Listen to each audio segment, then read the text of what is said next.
shared experiences, and we should also cherish those who are still trying, should play the entrepreneur. Because, oh my God, it gives you leadership skills. Mm-hmm.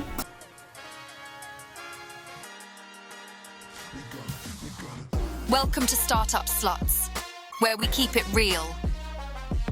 No sugar-coated stories, just the raw deal.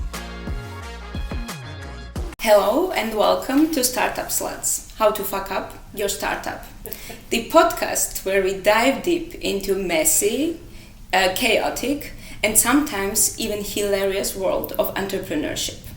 My name is Mary, this is my co-founder and co-host Ksenia. And today we are joined by Ana Alvarez, a Costa Rican native who has made Berlin her home since 2015. That's right. Ana is a co-founder and CEO of Migrapreneur, a purpose-driven company that helps migrant founders to navigate the complexities of starting a business in Germany. Hi Ana, Hi. Welcome to our podcast. We are very happy to have you here. Thank you so much for the invitation, and I have to say that at first I didn't know where this was coming from, but once you told me about the business and everything, I was like, yes, I'm in, and I'm very happy. Great. And you actually have a very impressive career spanning journalism, government work, and now social entrepreneurship. Could you give us a brief overview of some of the ventures you've been involved in? Well, well, that makes me feel old already. No, well, before coming to Germany, I think, I was just a journalist. I specialized later in human rights. That was my specialization as a master. So back then, back home, I work already since I'm very young. I think I was very energetic. In my home country, back then entrepreneurship was not a thing, and I think I was always an entrepreneur by nature. I remember I had bosses in Costa Rica, also from the United States, who used to tell me like, "Oh my God, Ana, you look like a Japanese train, a rail. You wanna go so fast, and people are trying to catch up with you." I remember even my first job, like I even introduced how to move everything onto an email and things like that. That they were looking like, "Oh my God, what is this?" in the government. So what I want to say with this is I was always trying something new and trying to be super bold, and I knew that I was not a fit in, but somehow it put me into a managerial level in my last days in Costa Rica, and being always the best as I can of what I do, and trying to be whatever that means, innovative or bringing the new stuff. And when I moved to Germany, I think if I would not have that experience working in these different dimensions in the public sector, in the private sector, and also in the non-profit sector, I think it wouldn't have not prepared me for what I went through, because it was like a real roller coaster. When I came to Germany, I went to a meetup. I was just literally recently arrived. I went to a meetup where it was the only place that accepted me. I was emailing everywhere. And for a volunteer position, it was at the time when the Syrians were arriving to Germany. And before coming here, I was working in my last 5 years. I was working in an amazing organization called United World College, where you have to live with 130 nationalities around you. So I think that this kind of broader perspective about the world and nationalities and individuals, I kind of already had it. I mean, I already knew people from Syria. I already knew people from Ukraine, from everywhere, in Georgia, Moldova, everywhere. So I was surrounded by these people. So for me, when I came to Germany and I saw locals struggling or trying to come up with ideas how to welcome Syrians, they're like, it's not that difficult. These are not just aliens. These are not people come from a different world, So I joined the meetup, and that very same place became my first non-profit organization. By mistake. I was definitely not looking, but once again, I was in the room and I knew what to do.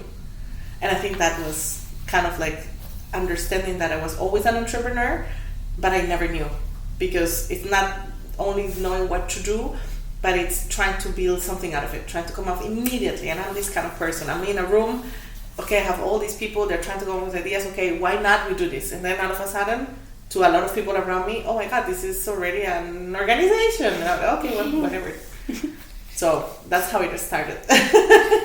Cool, it's really fascinating story. But maybe you could tell us, like, you have touched already some points, but maybe what exactly your personal key features, what pushed you to create your business? Because you know there are a lot of people around, but only some people make this really challenging decision to become a founder. I mean, I always say that it was by accident, because that was not my choice at the beginning. You know, I wanted to find a job, I wanted to go to integration courses. I was just landed in Germany, but I think I was a bit lost later in my journey. I understood by becoming kind of like an expert in the field of migration, and seeing so many examples around the world of the so-called migrant entrepreneurs. There is some sort of relationship with when you move to a new country and you start from scratch, or when you are left out. For example, when you lose something and you have to start from scratch again, that ability to overcome it, grow, and say fuck it, I'm gonna do it again, all over again. That's called resilience. And that is actually the perfect trace for an entrepreneur. And so I didn't know that I was just in the right moment to build something back then, because I just moved. So I didn't have anything left to lose. You know, I didn't have any money. I came with my partner at the time, and he was just, he was the one who got the job. And so he was giving me, literally back then in Berlin's times in 2015, he was giving me like €5 per day, something like that. And that's all I had. And with that, an organization grew. And so what I already had was very well coordinated skills. So I could coordinate and put things together. Project management, for sure, you need to have it as an entrepreneur, because you need to know how to budget, how to build things, where to put tasks. I mean, even if back then at the time, people were like, oh, what should I do? Can I help you? And if you're not careful, you're just going to have a bunch of people doing something that are not needed. Or you can say, like, okay, this is what I need. Can you do something? And then they will join. Because we will talk about that later. This is something that I always see a lot of entrepreneurs having problems with, especially handling people, because you will always have people coming to you saying, can I help? Can I help? And then you will end up with 100 volunteers doing nothing, and your organization or company not growing. And so I think managing, coordination, project management, but also the ability of why not? I have nothing left to lose. That's the ability when you really build something. There is a saying, and I completely I relate to this since the day I heard it, is from Richard Branson. I think he's the founder of Virgin. They have planes and many other stuff. He said once that an entrepreneur is those who are, when you're falling down a cliff, you build an airplane to survive. And that's exactly, I think, the ability that made me somehow build a company in the middle of a mess, just arriving, adapting, and not having anything, and trying to survive in a way. And that, I guess, is exactly the same reason I keep saying that why migrants are the best, let's say, personas to build and really build innovative businesses, because the moment when you move and start from scratch, if you already did that, you can do anything. Yeah, I absolutely agree, because we are also migrants. I didn't like this. Then comes the next question. Like you have mentioned already, you moved to Berlin, and you're at the very beginning started your very first NGO here. So obviously there were some unexpected hurdles. Yes. Maybe you can share with us. Oh my God, yes. Well, I guess the first hurdle for me was expectations, because I don't believe it like that, but I guess one has to be some sort of a natural leader. I think that just by being in the room and knowing what to do, people will follow you. And so I think everybody else comes to you with a lot of expectations, right? And I think that at the beginning I was driven by a lot of their expectations more than my expectations, and putting myself first, which is something that I've learned over the years with my next venture, so to say. And I think that was a big issue, because I remember that one of my first volunteers, she was amazing, and she just came. She's German, and she just came from London School of Economics, and she wanted to be there. And she had such an impressive curriculum. She speaks like 6 different languages, and I'm like, "What are you doing here?" In fact, her mom visited us in the hub. It was the first organization was called Migration Hub. And so she visited us in the Migration Hub, and so she said, well, I'm here to meet you because my daughter doesn't want to do anything. She doesn't want to work. I mean, she's so in love with this and with you, and I want to know what's going on here. Like, we just paid her a very expensive university, and she doesn't want to work. I mean, we were expecting her to join a larger NGO, not like something that it doesn't even have a legal entity. That was in the beginning of 2016. Mm-hmm. And it was not a legal entity at all.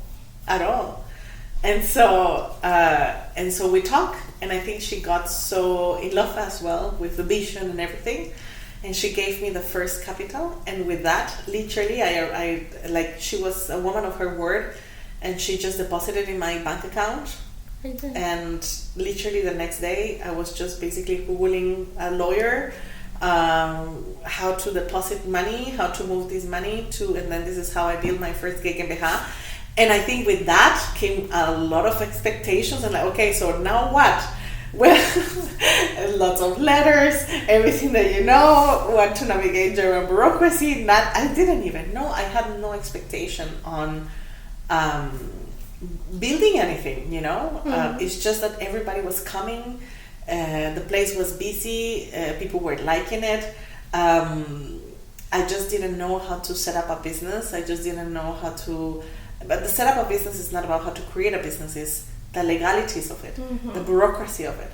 And actually I remember that the first lawyer, I think he overcharged me a lot of money, again, for not knowing. And I remember myself, I literally arrived like, I just have this amount of money. And like, what is that? And like, oh, well, so with that amount of money, you can be like GmbH. Yeah. So what do you want? And I'm like, no, it has to be a non-profit. I didn't even know, right? So, okay, I just wanted, it's a social enterprise. So, okay, so these are the legal forms, da. If I would have known, I would have started small. Okay. But with a GUG or something, And it's not about small. I mean, it's not necessary. That doesn't mean one or the other. You still need money to run. But it has less bureaucracy at the beginning, or less expectations and money, and everything is going to be a lot of money. And also another trick is it's in people's mindsets. Once you have a GmbH, immediately people think you have a lot of money. Immediately. And that's something if there's an advice I have for everybody, build an UG or GUG at first, simply because people will confuse you that you have a lot of money, and then they will start charging you a lot for anything. But I have also heard that in Germany people don't trust UGs, and they want that you have GmbH. They push you. Of course, but that's a mentality. But that's a mentality is basically the same. You can also disappear it. You can, charge taxes is a limited company. Let's say that it's a myth. Mm-hmm. It's a myth. It's better, of course, to create a GmbH right from the beginning, because if by any eventuality one day you have to declare yourself bankruptcy in bankrupt or something, you still need to pay back the capital based on the number of shares that you have. And so yes, you will have to make sure that there's the money there of when you build it. But there's not much of a difference, and it's just a matter of perception. In fact, the UG was created at some point because building a business in Germany was so expensive. Exactly. Like, imagine to have just a minimum 12,000 euros to build a business. How do you promote startups? And so the UG was created in order to do so. Kind of like creating the very similar legal framework as limited company in the UK. So that idea behind that was to basically promote startups and promote people to create businesses, to protect themselves and also their capital and whatever, and their work as well. So I think it's been a perception, and the perception comes with people saying like, I'm building a small company. But you can have a GmbH and have a small company as well. I was a small company when I built my first GmbH. It's just that I had exactly the amount of money for the capital. That's it, But that doesn't mean anything. So it's just a perception, I would say. Yeah, and I think it's also shifting a lot, the perception of UG. Of course, when you are saying that they think you have money, a lot of investors want to think that you have money, so they are investing more. They will notice in their due diligence. I mean, you have to always present your projections, your turnovers, and so on. I can have a big turnover right now in UG. Actually, people ask me like, "Oh my God, why do you still have an UG?" Like, well, it's not my it's not my issue. I had an issue with the tax advisor earlier this year, so that's the reason. But that's nothing to do with the fact. But you can have a big turnover in the year and having an UG, or you can literally be almost broke with a GmbH. Yeah. So it's not a guarantee. And again, investors will always know. It's the perception of people. And this is something that really calls my attention a lot in Germany. It's in terms of businesses, it's perception. Everything here is about perception. You have a lot of followers, people think you're big. You have a GmbH, people think that you are already set. It's the first place in the first country I've ever seen people putting in their LinkedIn's, I'm an investor, when they're really not investors. They just basically like give money or like capital to someone. If that would be the case, then I'm gonna change my LinkedIn right now because I'm an investor too, So I've done that as well. But it's all about perception, and I think it has to do a lot with the era of marketing, and the fact that investors, which is a sad truth, especially in Germany, people invest in people, and they want to invest in somebody who shows that it's powerful, has their, sorry for the word, their shit together.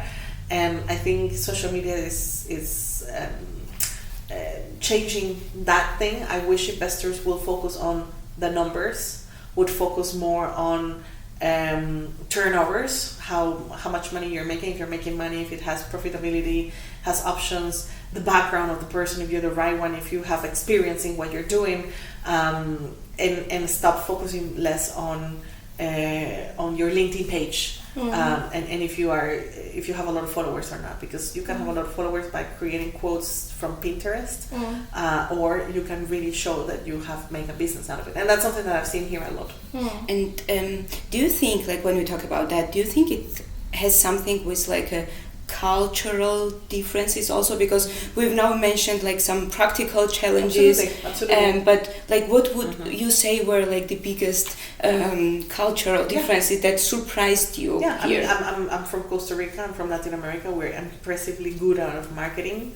I mean, actually, we're excessive in marketing. I mean, in our fonts everywhere, there's ads for anything. We're trying to call the attention of people desperately in terms of businesses. And in Germany, no. Marketing here is very down to earth, very low key. In fact, this is a very North American thing, and all Latin America, especially in my country, they're very Americanized in that sense, and from a business, also from Mexico as well. And you know who's a rich person. I mean, we all know how much money Elon Musk has. We already know how much money Jeff Bezos has, but nobody knows who's the richest person in Germany. Oh. And so it is cultural. They are very low key. They don't want to tell people how much money they have. Smart, by the way. Learn it. But I come from a culture that you have to show it for people to believe that you are something. And so my biggest shock was when I came here, people were like, oh my God, you're so good. I'm like, yes, we are really good in marketing. You guys suck. Really? Like, oh my God. The other day I had a call with a guy who said like, but why did you have so many? Because last year we had an average of 1 million migrants in Germany for a program that we did. And somebody's like, but how did you do that? Do you know these people? Like, yes, but here is the thing. Look, I don't, when somebody says like, oh, we have a community of X number of people, like, yeah, right. I mean, there's already a lot of groups, even followers, even influencers with 30,000 plus members, and you're telling me you have a community of 400 members and you're getting money for that? No. I mean, let's be honest. I mean, there's a lot of things already happening. It's the way you do it, with how you collaborate with people. I have paid a lot of communities. I'm a true believer. That's basically my marketing strategy. I have paid a lot of these communities, and I don't invest a lot in our own marketing, so to say, because I see reflected myself when I started here, and a lot of them are even freelancers or like maintaining a WhatsApp group or a Telegram group for free, and people don't understand the word that means, you know. And so if I'm going to reach out this number of people, and I need to reach out the same group of people, well, pay the person who's in charge of that. That takes a lot of time and investment to keep a community up and running.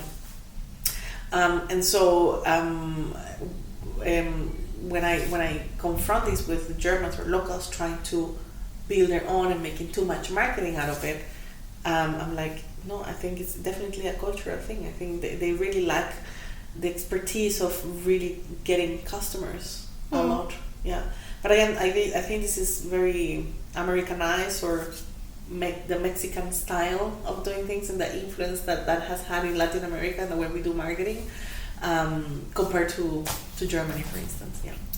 Yeah, in our case, for example, also with marketing course, that it's still popular to do like brochures, you know, physically. Yes. And in our case, like with no low/no budget, it was the most effective way, to be honest, because absolutely nowadays also the problem with Instagram, for example, from my perspective, there are too many bots there, so you don't know also exactly whom you are paying the money, because I'm not sure it's real people will see your advertisement.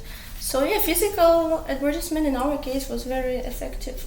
I still today, and I like that effect. I think next year I'm going to be traveling more to the United States in terms of business, and there's going to be a different thing. But here, what I like about Germany, and I take advantage of it, is every time I walk in a room, I'm a speaker or somewhere, everybody wants to connect with me. And I always see it coming and I'm waiting for it. Kind of, I don't know, it kind of became like my fetish. It's horrible. Everyone comes to me with their business cards. Everyone. And I'm like, no, I don't print anymore. And they were like, immediately their faces of feeling completely unupdated. And then I go out with my phone. I go on my LinkedIn and then I put the QR code and everybody's like, oh, I didn't know. And so their faces, and I'm talking about companies who are working in tech, companies who, you know, their faces of they just discover something new is like hilarious, but at the same time I take it in my advantage that this is us, the ones coming from outside, showing why not how to do things, because we can as well, right? It's just that we are always perceived the other way around.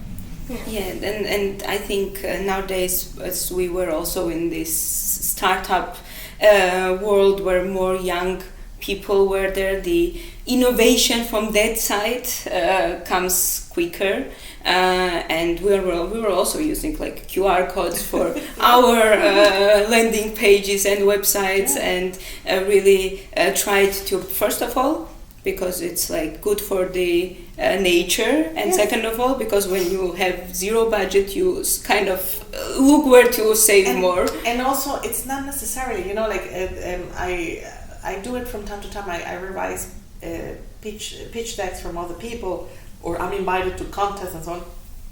And I always see from first early startups how much money they allocate for building a website. Like, you just can have a Notion page. You don't need a website anymore. Big companies like Doctolib already, they only have a Notion page. Why? Honestly. Yeah, yes, because, and same with us, because what we are focusing on is in the platform. Mm-hmm.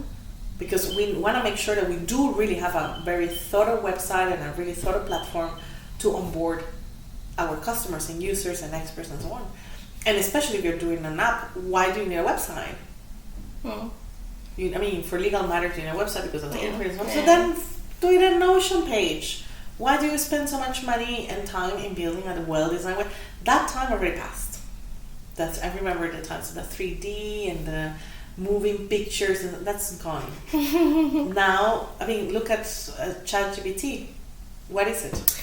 It's a very, very, very... It's terrible UX to be honest. Like, oh my god. But this is already, when things like that happens and you see how it grows, this is the moment for us to say, okay, that's how it's working, that's what people need, we skip everything else, and you're gonna save money. Yeah.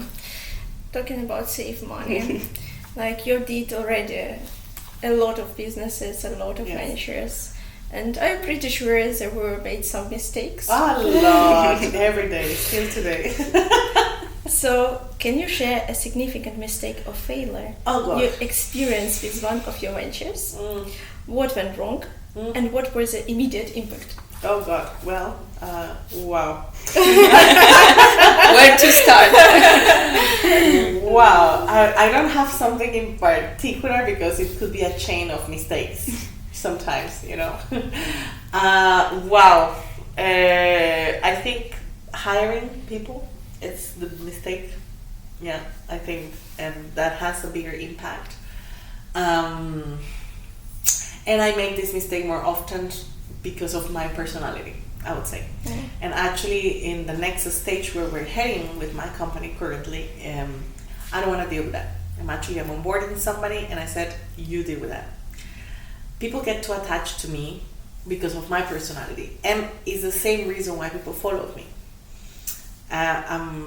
I consider myself very charismatic and very nurturing, and I'm a very modern leadership type. I care about people, and I do care a lot about people, so much that I have spent so much money on people that I shouldn't. When I have employees, I'm the kind of person who says, let's go out all together, and I invite everybody. That's me. I'm not expecting anything back. This is my way to thank people. I'm the one who used to go to the office and always try to bring something, because like food or whatever. This is me. This is my personality.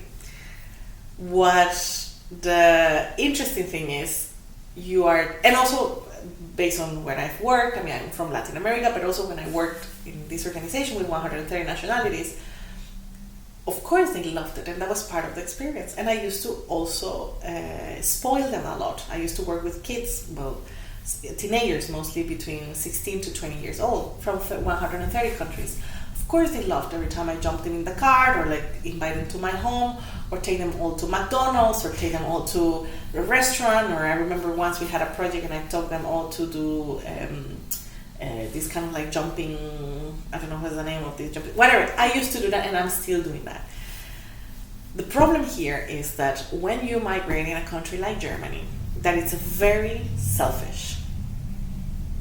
You're living in a big city, and everybody's taking care of their own things. Nobody shares, and for many of them, it is suspicious when you do. Understandable. That's also cultural, because they're like, "Why are you buying me? Are you trying to buy me? Are you trying to?" I've been confronted by that many times. And so you give too much, and you are nurturing people, because I believe that a team that stays is a team that makes your company grow. The moment you start seeing people coming and going, it's sentence for your own company, unfortunately. But we're also living in a city that people change their mindset a lot. There are a lot of opportunities, call it in dating scene, in businesses as well. It's exactly the same mentality. And so I have to say that I never prepared myself for that. Where I come from, I always lasted in jobs. Always. I think the minimum I stayed in a job was 3 years. I was always the one who was because I don't know, it's my personal values.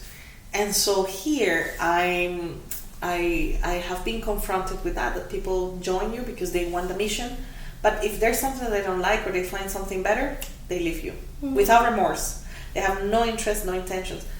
Fine, but it does destroy companies. It does. And for example, if you have budget to just hire one person for 1 year, and this person leaves before, it's an investment gone to the trash, because then you have to recruit somebody again, and you know that it takes around 3 to 6 months for a person to adapt. And people can come to me, and I have had so many times people that comes to you and tells me, I'm different, I'm not gonna do that, and they are the first ones who will do it. Oh my God, it's exactly the mistakes I've done. And this leads to mistakes, because when the person is gone, and if you have a small startup, when the person is gone, it really impacts the place. It does, because you have to absorb the job. And so you don't have money to probably hire another person if you would be working in a big company. And that's basically what a lot of people, especially who joins the startups, I think it's a big mistake that they join with the expectation that they're going to be part of something new, but when they really join and know the stress that it means, they don't like it and they want to be part of a big company, and they start to demand you a lot of things as you would be as a big company.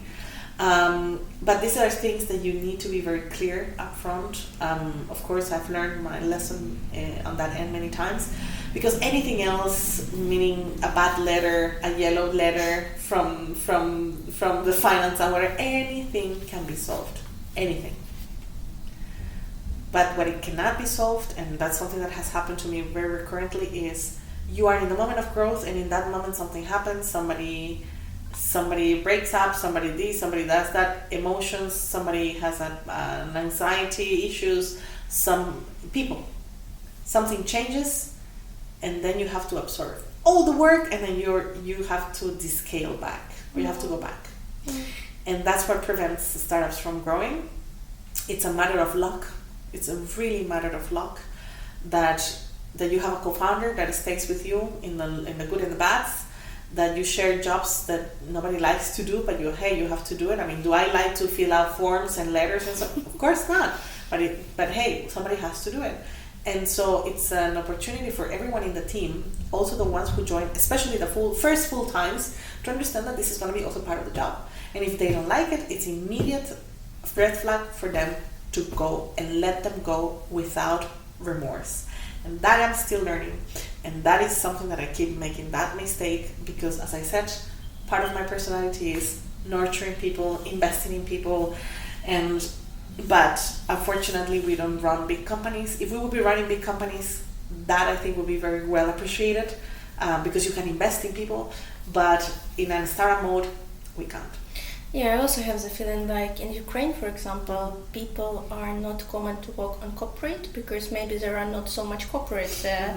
And in Germany, people, especially Germans, they have more willingness to work in corporate because it's more secure job, a lot of benefits, and so on and so on. But I would like to ask you, like you have mentioned that you have this mother role in your company, you are cheering your co-workers, you take care of them. The community members. Yes. But does it have some negative influence? Like yes. You have some very flat hierarchy, but as a founder, as a CEO, sorry, it is very important, like also that people understand. To you. Yeah, what's your role? I yes and no. Yes. I have people. Everybody who join at the moment when they join, they see you with that respect. But the more they go, we are women in business, and that's something that is not just me. It's an entire ecosystem saying that being a woman in a leadership position is not an easy one, because the whole system, the whole thing, how things work, is built. It has been built by men and for men. What do I mean by that?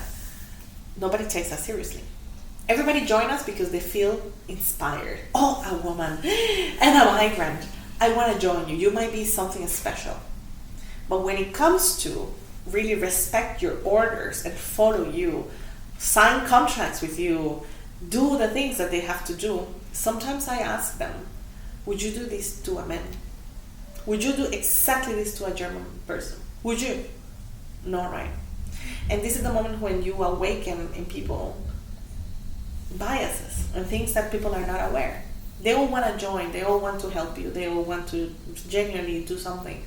But when it comes to business, people are going to have zero remorse, and they are not going to see you as the woman and the migrant who's probably struggling because of the language, because of that knowing, because of so many things. People have zero empathy here. And so I want to lead, and I still, maybe I struggle with this, but I don't want to change myself. I've gone through a lot, personally and professionally.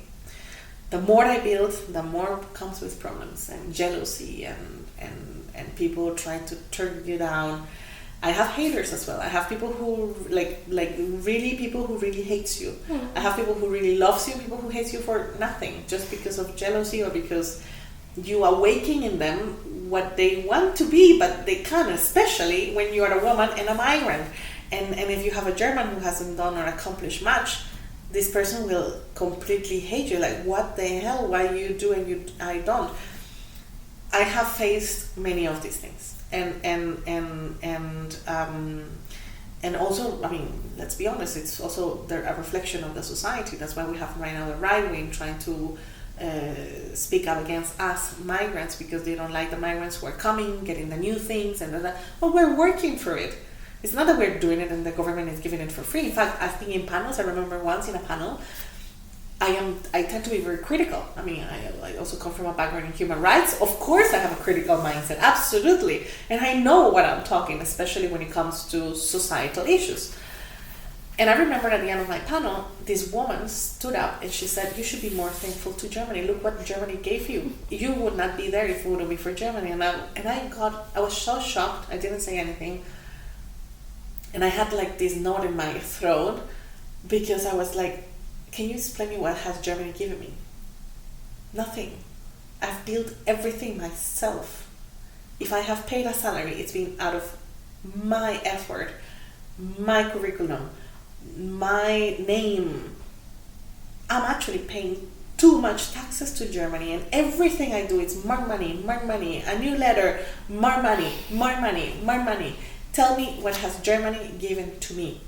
But just that comment made such a knot in my throat that I was unable to say anything, because I felt like, what the F, what a lack of empathy.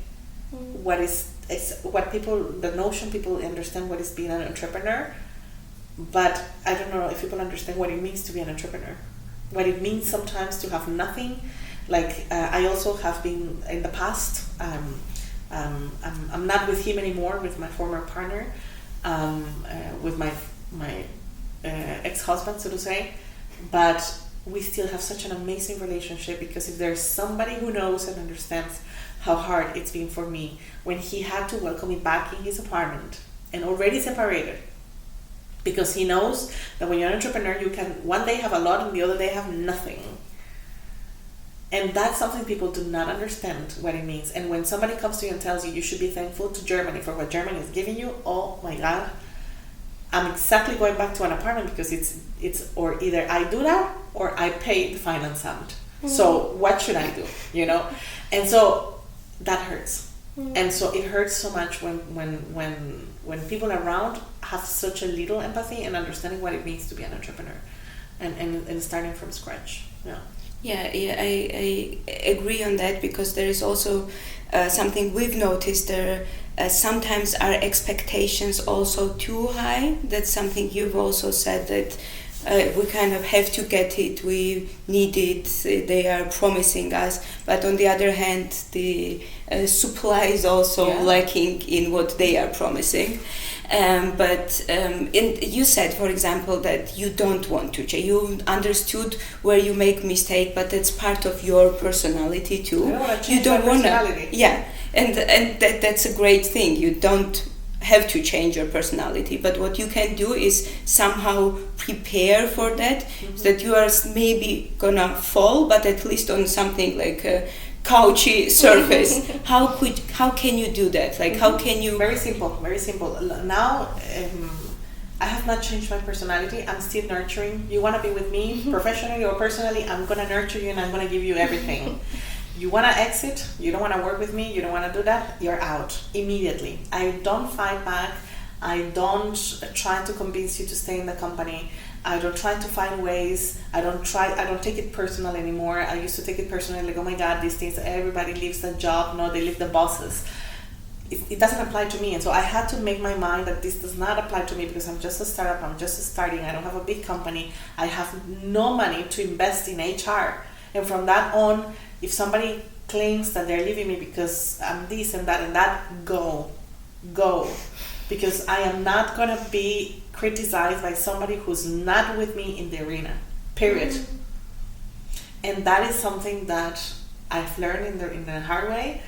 Because I've done it in the past, something I don't do anymore is I paid myself first. And I have no remorse of doing that now, because in the past, one big mistake, and again, it turns related to people who at the end left, and I don't even talk to anymore, because they will probably not hate me, they don't hate me, but they were disappointed I stopped paying myself for 1 year. Oh, wow. For paying them. For trying to catch up with them. And not for them to leave the organization. And I didn't understand that what led to the biggest issue was that I didn't pay myself. And when I paid myself, which was very small times, I heard from other employees that people were talking that I was paying myself. That, oh my God, how is she paying herself? She comes from human rights. And I'm like, is that an automatic reason for not paying yourself? That you have to be humanitarian, meaning you live out of air and you are Jesus Christ who just, I don't know, that you don't touch money? How am I going to pay the finance? And how am I going to pay my insurance? How am I going to pay where I live? How am I going to eat? Yeah, that was also our great question for us when we were doing the financial plan. And they were like, we took the minimum yearly salary for us. And they're still like, it's kind of too much for founders. Never. Their expectations. Never. If you come across, and this is my lesson learned and what I will keep saying to every startup founder, if somebody comes to you, and I heard it last week from something financial, I'll explain it in a bit. If somebody comes to you and tells you, this is too much, fuck it, don't do it, get a job. Yeah, but they expect you to invest full time building a startup without getting money for yourself. You can explain to this person, well, my company will have to disappear if I am not able to pay take up. That's it. It is true, by the way. You can go bankrupt the day that you cannot pay your insurance. So, are you going to pay this for me? Yeah, I think the problem is they also know, but... No, they don't know. They don't know because they're already in a privileged situation. And the fact that a lot of investors and people giving money have never been an entrepreneur, that's a big problem. Because they don't understand these things. And so you have to remind it. So we have to learn about all these things that we have gone through. And this is the negotiation point. You don't want to give me money? No. You're offering me 25,000 euros only as an investment? No, forget it. I mean, I don't do anything with 25,000 euros. I don't even pay my salary. Oh, but then you should not pay yourself with that. So then you're not the right investor, period. I need to pay myself. Because if I do not pay myself, the next thing I need to do is to either married and somebody pays for my insurance, or I get a job. It's simple as that.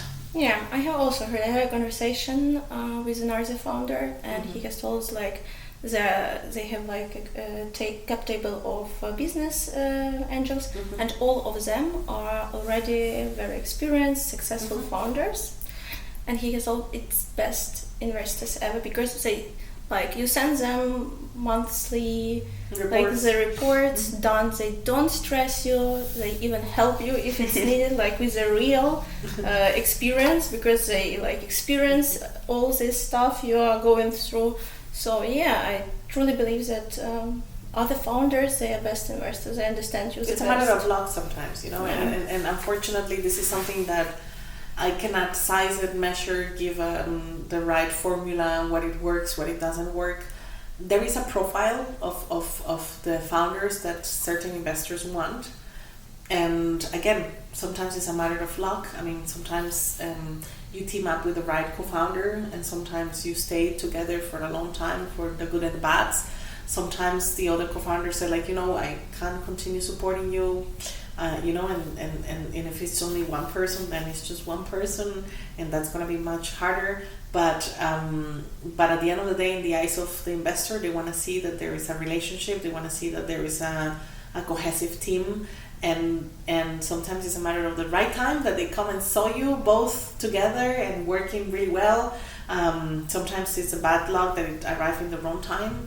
And that you met the right people. That's it, you know, and a lot of investors also, which I think it's very European or maybe German, I don't know, but probably European compared to the United States. Here, the academic part counts a lot, and that's something that everybody knows. I mean, look at the examples of even Bill Gates or Mark Zuckerberg. They didn't graduate from university. In fact, they went back to university after, when they make money and all the stuff.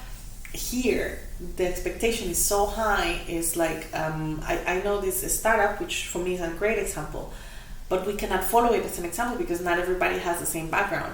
The girl comes from MIT, the guy is the typical CTO who comes from, you know, they are the perfect match. They got funds, they got trust, and they're growing right now. They're growing and they have the money. Again, any yellow letter, any fuck up that you can have, when you have money, you can solve it.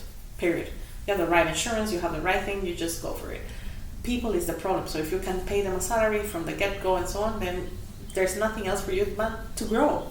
Honestly, unless you really fuck up and you have all the money and then you really fuck up, then this is not for you. But that profile is too high, right? And not everybody has the background. And I think that there I blame the investors for the high level of expectations they have on individuals. And they don't focus again in the idea, they don't focus again on giving a chance. Being less conservative, feel like, yeah, well, you have an idea, we'll give you this amount of money, show me what you can do with that. And if you can come back with more or growth or something tangible, whatever that means, software or hardware, then this is when people can say, okay, then let me invest more in you. But if people give you like less than 20,000 euros, if people really don't trust you, and give you less than 25,000 euros or 25,000 euros, so they still expect a lot from you. No.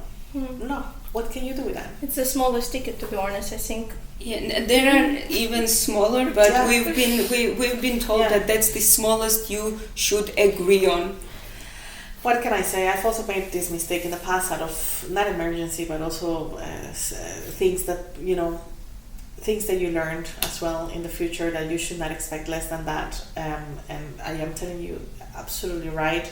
And every time I talk to people in the UK or in the United States, how much money it's been invested in Germany. Again, and even if they do an investment of a smaller ticket, in their LinkedIns you will see I'm an investor. In any event, when I share with other people that that's how much money migrants, quite frankly, are getting from investors, it's like, how? The minimum ticket you get in the UK, sometimes in an accelerator, equity free, is 250k. Like, this is what you need, the minimum, to really set up your company with employees and so on, and at least have a runway for a full year. And then here, people are expecting that with 25,000 euros, then at the end you are profitable. How? I think we've talked a lot about like our mistakes and maybe something that you learned from them, and we also, the podcast is all about the mistakes we've made. But do you observe any particular mistakes that, for example, Migrant Founders do here? And what do you think is it coming from? Yeah, I think it's coming because it also I made that mistake at the beginning. It's coming to the fact that we all have a perception in Germany that everything is too serious and nobody's making mistakes. Right? Because it's a country that promotes itself, and also the letters you receive when you made a little mistake, you feel like, oh my God, here I'm not allowed to do mistakes. Germans do a lot of mistakes. And I have to say that one of the big mistakes is trusting and how we see other people. For example, lawyers and tax advisors. The biggest mistake I've seen that all of us commit is thinking that the tax advisor is gonna solve your taxes. No, you are the full-time bookkeeper. That's it. And where we come from, we pay a tax advisor and they will deal with everything. In fact, they will try to find ways how you pay less. This is where I come from. Here, it's like another boss on top of you. You have to work for them, and then they will sign, they will put everything together, they'll sign, and you have to pay them a lot of money. And so what is a big mistake that we do? That we think that we just pay, and then we give everything, and then they will take care. If you don't follow up, you are going to end up receiving a big fine from the finance amt because the tax advisor didn't present the taxes on time. And what does that mean? You're not going to go to the finance and, hey, my tax advisor. No, you are the responsible. And so this is a cultural problem because, again, where we come from, you think that this is what they're going to do for you, but it's not the case in Germany.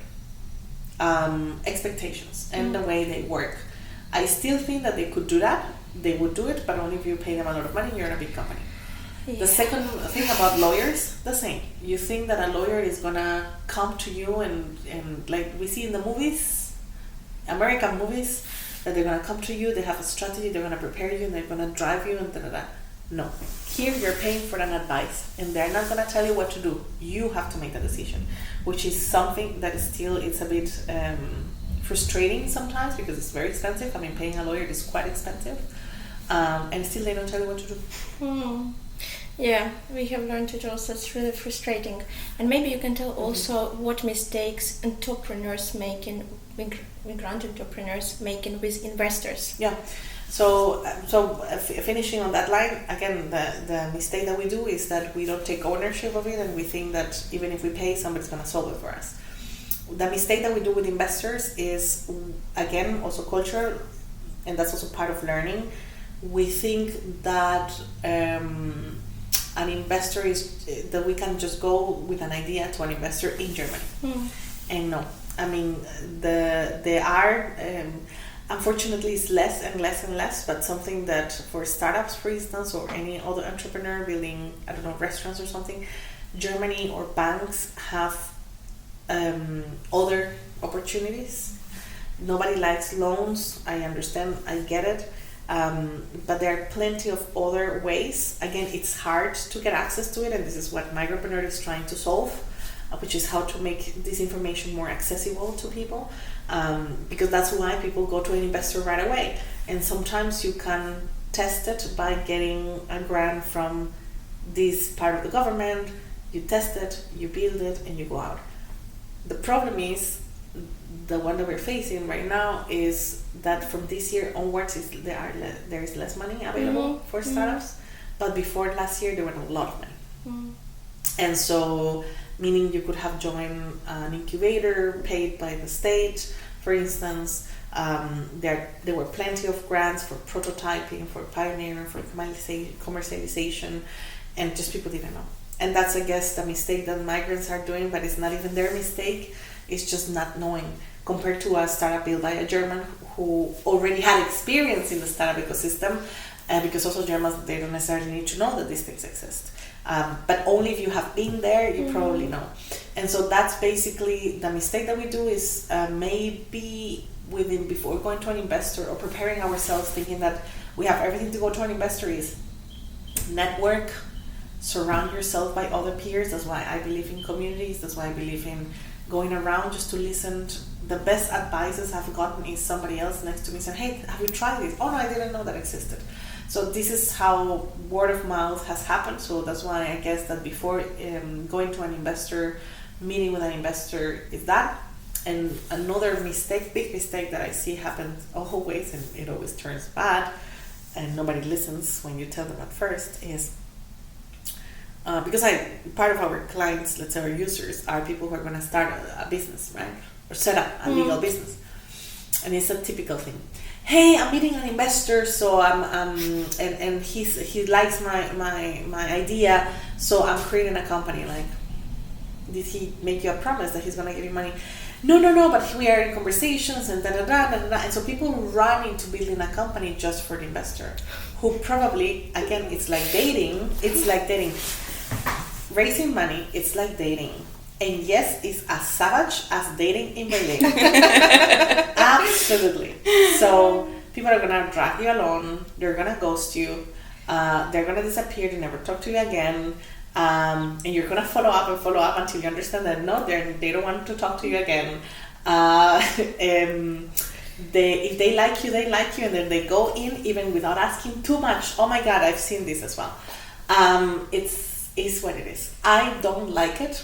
We also. I don't like it. I think, and I hope there are more women investors, because there are a lot of reports that suggests that the way women invest is way different. It's more thorough, more professional, probably because we have to prove ourselves that we're doing conscious and very smart decisions.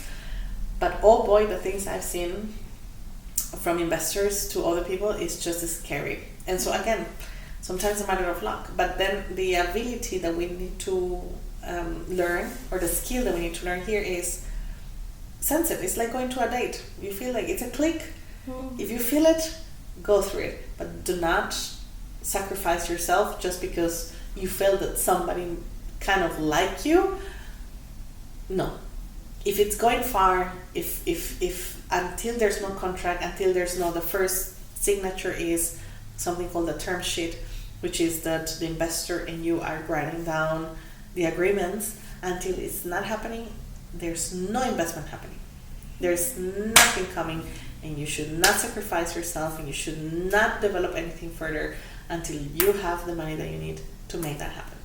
Yeah, I completely agree, and I think because we also heard when we started fundraising at some point, and every second question was, and do you have a legal entity? And do you have a legal entity? Which is like, I just started. You don't have to have it now. You can do it tomorrow. If they want to. But I think the common problem is that not only migrant founders overall, but particularly with Migrant Founders, it's lack of information, in a sense, like, what am I allowed to do? What are my rights? Yes. What can I expect? It's also desperation. Yeah, and I think it's a great transition into what Migrapreneur does. I wanted to ask you, maybe you can tell us a little bit more about the structure, how many employees you have, what roles there are, so our listeners also understand, and then we can dive deep into the work you do there. Yes. So Migrapreneur it's under the format called purpose-driven company, which means it's a for-profit company and has a non-profit daughter. So with the for-profit company, we developed the profitable activities, and with a non-profit daughter, we basically set up programs with grants, projects paid, or with donations. And in the future, that's the goal, that the profits of Migrapreneur will continue supporting the non-profit. So that's what it calls a purpose-driven company, because we are not here to become rich, get paid really well if we can, but to somehow with our work try to give back to that. So with the non-profit, we have had grants, we have had employees with projects and so on. And so this year it's a little bit inactive. We're going to reactivate it next year, because this year we're focused on the profit side, which I will share a little bit about that. We were quite active with the non-profit over the last years. I mean, we built a community of migrant entrepreneurs where we have supported the creation of, 157 companies. I don't know how many hours in pro bono support for migrants with legal issues or like letters that they didn't understand. We trained last year 1,800 migrants unemployed who, in order to get into tech, basic and so on. Next year will be also related to AI. And this year we are having this big event in October, which I decided for this year not to do the meetups we were doing a lot throughout the last years, but to combine it in one big event once a year where we bring everybody together and we kind of promote networking, bringing investors. And my goal these days, I'm not sure we're going to make it for this year, but my goal is to bring investors from all over Europe, in fact from all over place, because if there's no investment happening here, let's bring them from outside. And also bring on the stage migrants so they can tell their story, and invite, that's also the goal, invite public institutions to learn, to start learning and hearing from migrants what are the things that we're struggling with, what are the things that we're learning from, and how we can all together overcome it. So that's the non-profit. The for-profit, this year, because we got money end of that last year to develop what we wanted to do, because this is something that we were already planning since day one, which is basically automating, because this is our let's say USP also with a non-profit, automate all the processes in order to maximize the number of users that we can support.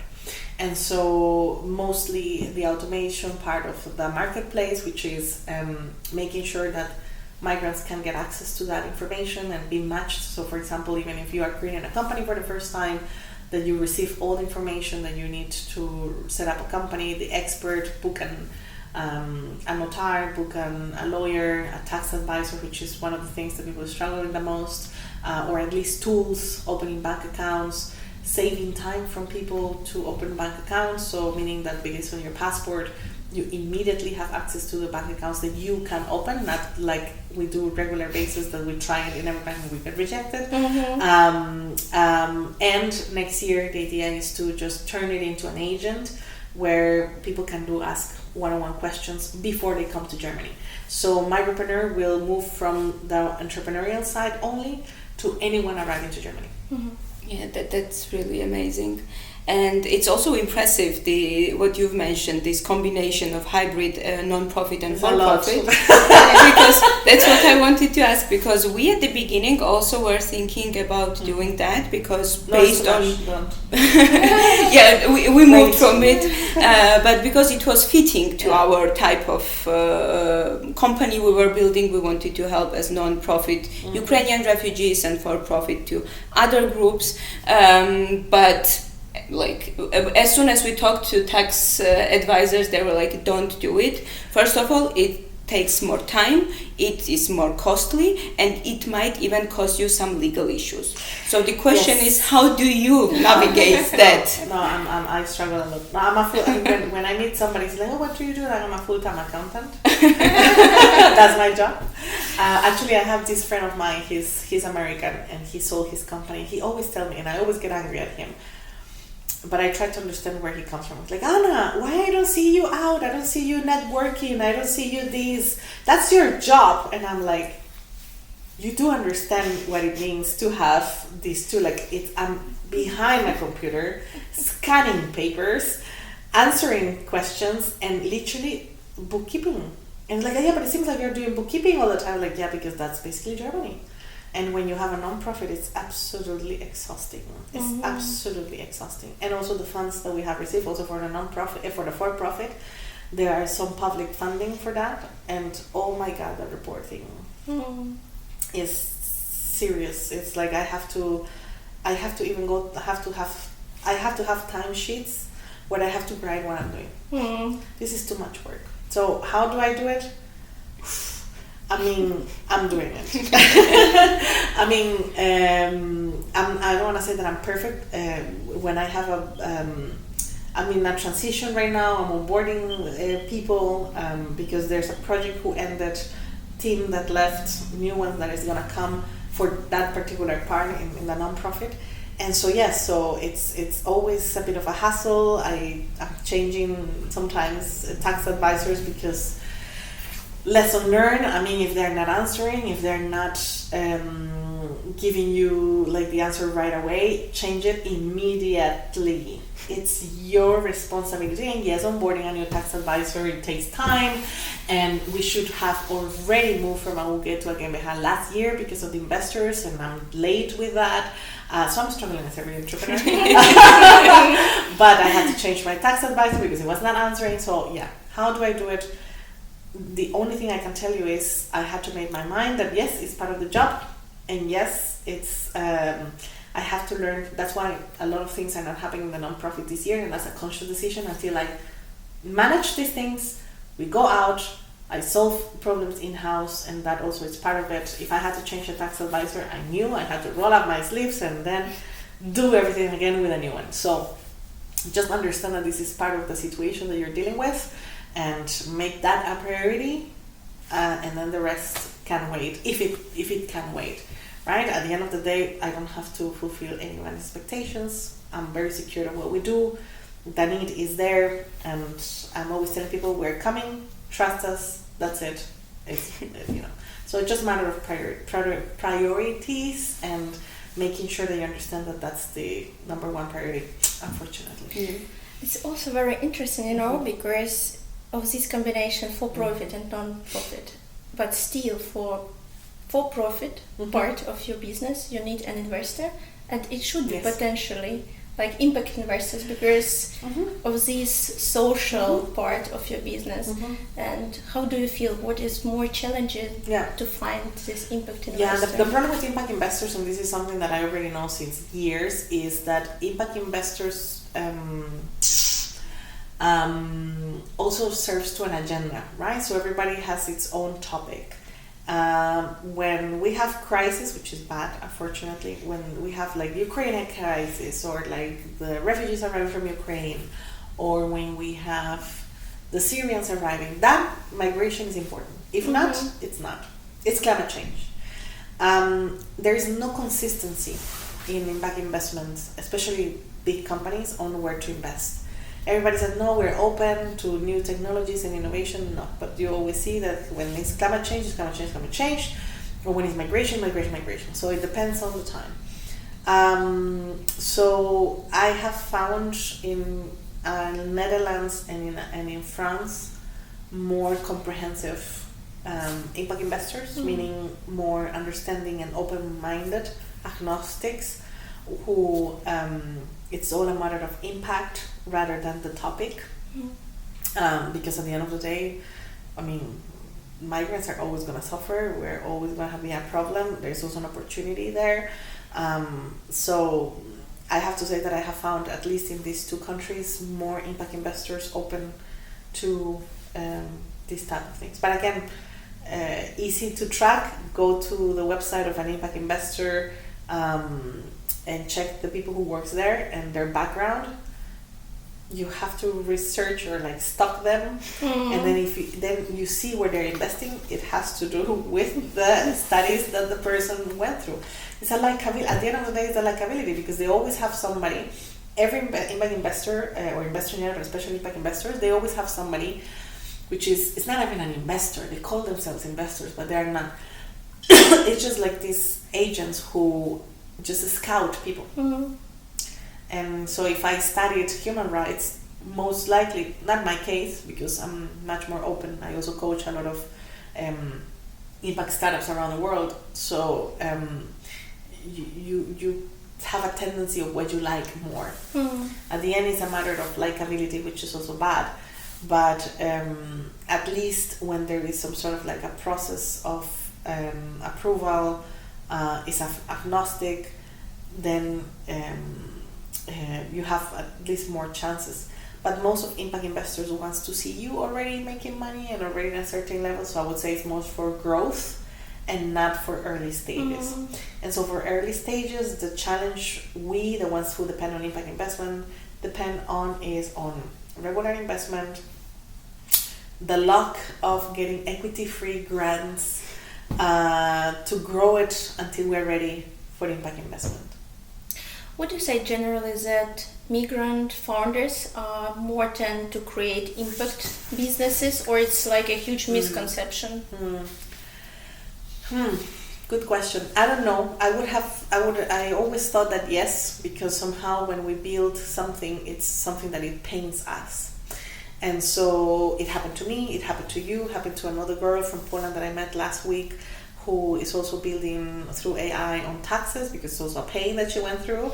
And I can see the correlation why migrants sometimes build things that we don't find locally. So in a way it is. Not all of them are impactful, but it is. So for example, restaurants. Why migrants are the ones who are building restaurants? Because they come here and there's not much food, not much diversity.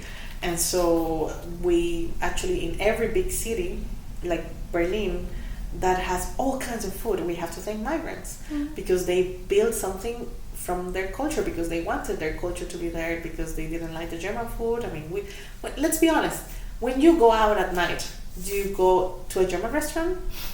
No. I go to a good restaurant.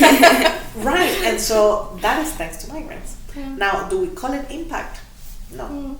But we all build something that pains us, or something that we lack when we arrived. And so in from that definition, I would say yes, if there is a moment in time that it is an issue that is, for example, with Ukraine at the moment, you can see what I saw also with Syrians in the day, you can see a lot of new startups built based on their struggles, right?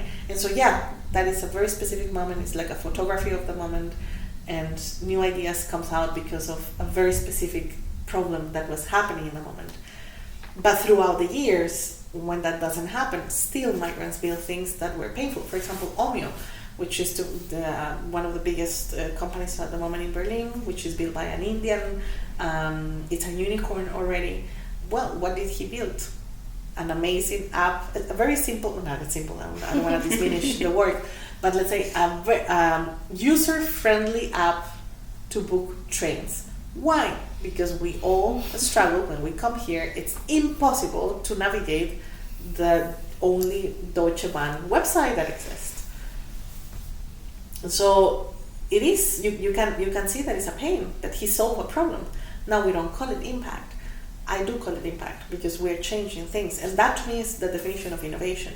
How we basically improve something that already exists, because we saw it with the eyes, with the different eyes, and these eyes, unfortunately, sometimes comes from outside. Yeah. Yeah, and it's a lot about the perspective, and it's the fact that people from different cultural backgrounds have different perspectives on the same subject. So yeah, I completely agree with that. Actually, through our conversation, we've covered your remarkable journey from everything you have done, starting in Costa Rica, coming to here, and now with Migrapreneur. And I'm sure that it's also shaped you not only as a businesswoman, but also your understanding of entrepreneurship overall. Yes. So I would like to know, like, how did it evolve? How did your understanding of entrepreneurship evolve over time, yes, and came to this point we are now absolutely, yet? Absolutely. Every time I go to LinkedIn and I see somebody shining bright, and I'm like, oh, I already know the struggles, I already know what they're going through. I don't get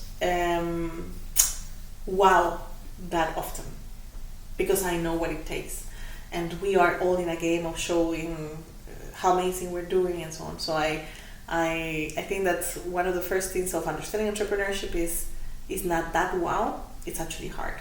And so I try to sometimes not even rubbish the good news on people, because I know that if I'm doing that, somebody's struggling with their business. And so I'm trying to sometimes have it low key and share more meaningful lessons, and focusing on sharing experiences that I know that somebody's gonna learn from. And so if you go to my LinkedIn, for instance, you will always see me writing about general things, but mostly about lessons that I've gone through, and sharing the lessons and connecting people with resources. Why? Because we have this tendency of only showcasing, oh, I just raised X amount of money, like, ooh, I mean, it's amazing and great that we're celebrating this, but it says a lot about the company, the growth, but that doesn't mean others didn't get it because they were bad. We know already the game. Somebody liked you, good for you. You had luck, amazing. So yes, we should celebrate, but we should also share the experiences, and we should also cherish those who are still trying. And that's something I've learned a lot on entrepreneurship. The other part that I've learned a lot on entrepreneurship is that it's not for everybody. And I still struggle with that, and I still, something that I want to keep very open about it is, it's hard to get out, because if you want to get a job, and if you already have been a CEO and have a remarkable career in front of people's eyes, nobody will want to hire you if you one day are tired and want to go back to a simple job, which is completely valid. Not everybody is prepared for that. And another thing that I'm teaching everyone, sometimes I'm a guest professor here and there. I was last week in a summer camp for young people coming from the United States. It was called Global Entrepreneurship. And I asked them, raise the hand who wants to become an entrepreneur. They all had to come up with ideas and so on. Just only like 3 out of like 50 or something like that.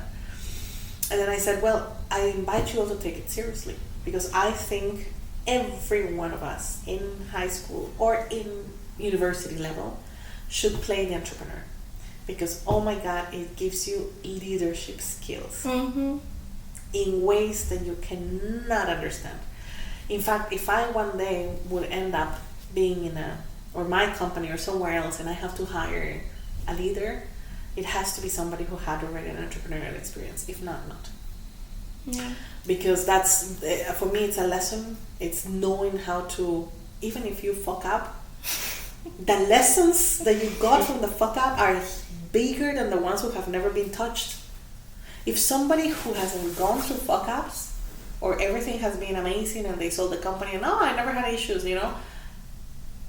don't trust in these people.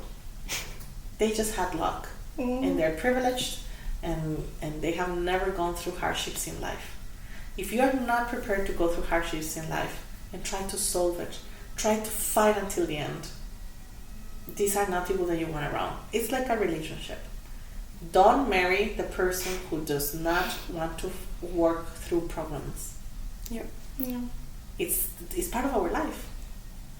Yeah. Problems are always going to come to us. The way we resolve them and the way we learn them and move forward is what makes us who we are.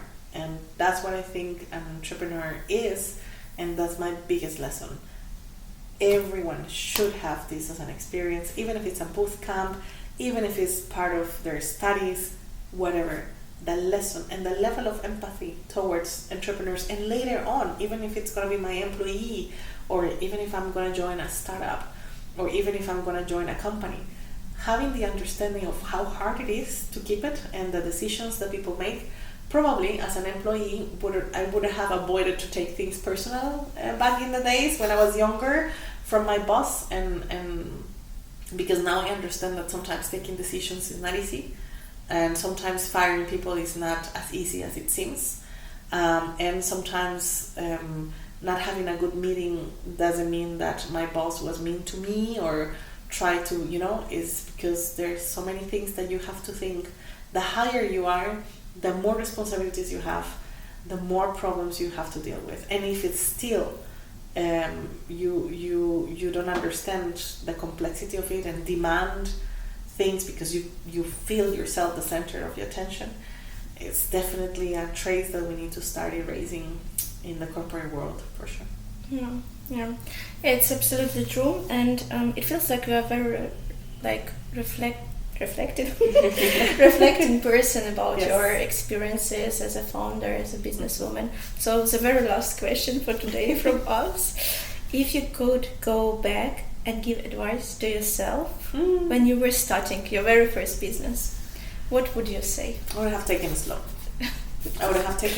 I wouldn't have not hired fast. I wouldn't have taken it slow and enjoy the moment. I still look back. I won 2 prizes in my first 2 years, and I remember once I was in front of 1,000 people. I still don't have memories of that day. I still have the whole memory, the whole moment blurred, because it all happened so fast that I was in that stage receiving that prize. I didn't enjoy it. I was feeling uncomfortable. I was feeling like, oh my God, I feel bad.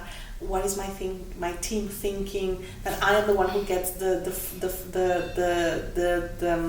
fame, and it's been a team effort, and because of protocol, because it was from the German government, then it has to be you, the CEO and the founder. But can I bring my team? No, it's a matter of security. We have a minister giving you, so you can't bring people on the stage. I felt so bad that day. I just wanted to get over with that day. But oh my gosh, I can't believe I made it. It was my first 2 years. Now I look back and like, what did I do for the first 2 years? And so I think that when we go that fast and we don't take it as slow, we don't enjoy ourselves, we don't prize ourselves for the minimum things that we've done, I think we don't enjoy the journey. And again, everything's all about the journey, right? So I'm not going to get that prize again, probably. So I missed the opportunity of enjoying. So, and actually prize about it and share it everywhere, I think my family didn't, of course they knew, but I think I didn't make it a big deal. And so now, after so many years knowing how hard the journey is, I think I would have celebrated bigger. And that's where I am telling to myself every day, go slow, celebrate everything. And if that moment arrives again, don't work for a prize, but if you have a moment of that peak of success, so to say, gather your people, enjoy yourself, and be grateful to what you've done. Yeah, that's a great point, to also learn to celebrate yourself and your small or big successes, whatever success means to you personally.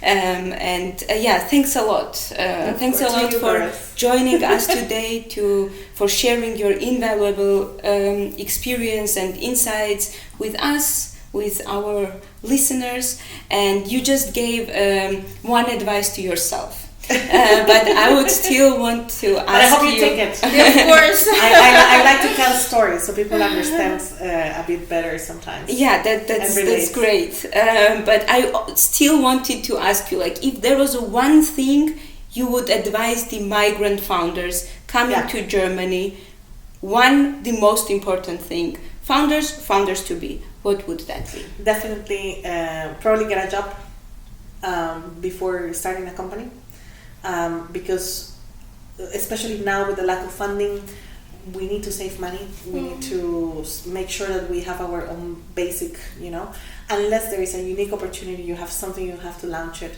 and it works, and if you get money for it, go for it. If not, don't quit your job. Keep your job. Start your hustling aside. I know it's hard, but it's very important that we take care of ourselves, and our physical, mental health also is related to the capacity. If we can pay for things, we can have a roof on top of us, and so I think the best thing is get a job, get a little bit of experience as well out there, and I think once you do it and once you're ready, you will do it with a bit more knowledge than starting from scratch. Yeah, and if you have questions in between, you can reach to Ana. That's for sure, right? So I would say very soon at the end of August, people can access the platform, everybody. We're going to launch it bigger in October. Right now it's just soft launch. But that's our goal, right? So even if that's not the case, because we know that sometimes people cannot even get access to a job that easily, and still being a freelancer or an entrepreneur is the only way, we're still going to be there to at least try to minimize the risk. Yeah, that's amazing. What you are doing is also amazing, and support you are providing, really important. And I hope more and more people will learn more about Migrapreneur and the support they can get from you. Yeah.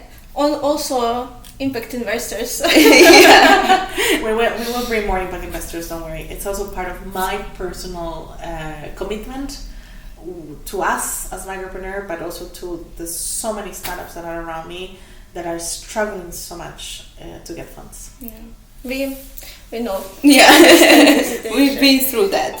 Yeah.